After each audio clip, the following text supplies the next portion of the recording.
પટેલ પ્રાંશુ યોગેશ કુમાર. હું ધોરણ 2 માં અભ્યાસ કરું છું. આજે હું તમને વાર્તા કહીશ. એ વાર્તાનું નામ છે સિંહ અને કઠિયારો. એક મોટું ગામ હતું. એ ગામમાં એક ખેડૂત રહેતો હતો. એ ખેડૂતનું નામ રામુ હતું. એ કઠિયાનો ધંધો કરતો હતો. એ રોજ જંગલમાં જાય, લાકડા કાપી ગામના બજારમાં વેચી જે પૈસા મળે એ પૈસાની ઘરની ચીજ વસ્તુ લાવતો. માંડ એ ઘર ચલાવતો. એક દિવસ જ્યારે રામુ લાકડા કાપી રહ્યો હતો ત્યારે રામુને કોઈ પ્રાણીનો રડવાનો અવાજ આવ્યો. રામુ અવાજની દિશામાં ચાલ્યો. એને જોયું કે એક નદી હતી. એ નદીના પાસે સિંહ ઊભો રહ્યો હતો. રામુએ તો જોરથી બોલીને કહ્યું કે અરે આ તો સિંહ છે, જંગલનો રાજા. આના પાસે તો ના જવાય. રામુએ ધ્યાનથી જોયું કે સિંહના પગમાં બાણ વાગ્યું હતું. તેમાંથી બહુ લોહી નીકળતું હતું. રામુને તો દયા આવી. રામુએ હિંમત રાખી અને સિંહના પાસે ગયો. તેના પગમાંથી ધીમે રહીને બાણ ખેંચી ફેંકી દીધું. જંગલમાંથી ઔષધિના પાન લાવી ઝીણા કરી સિંહના પગમાં લગાવી આપ્યા. સિંહે રામુને કહ્યું કે રામુ રામુ, જ્યારે હું આ નદીમાં પાણી પીતો હતો ત્યારે કોઈ શિકારીએ મને બાણ માર્યું. આ સાંભળીને રામુ તો લાકડા કાપીને ગામમાં જતો રહ્યો. બીજો દિવસ થયો અને રામુ તો જંગલમાં વહેલા આવી ગયો.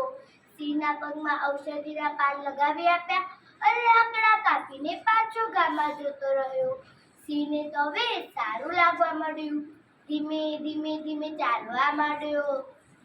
ત્રીજો દિવસ થયો અને જ્યારે રામુ ભારો લઈને ઘરે જઈ રહ્યો હતો ત્યારે રામુને રસ્તામાં સિંહ મળ્યો અને કહે કે રામુ રામુ, તે મારી કેટલી સેવા કરી છે. લાવ આ ભાર મારી પીઠ ઉપર મૂક, હું તારા ઘર સુધી પહોંચાડવામાં મદદ કરું. બંને જેમ કરતા રામુ લાકડાનો ભારો તૈયાર રાખતો અને સિંહ આવીને લઈ જતો. એક દિવસ રામુને એમ થયું કે હું એકના બદલે બે ના બદલે 4 એમ કરતા વધુ ભાર મૂકવા માંડું તો પૈસા બની જઈશ ને. રામુએ એમ કરવાનું શરૂ કર્યું. રામુ પૈસાદાર પણ બની ગયો.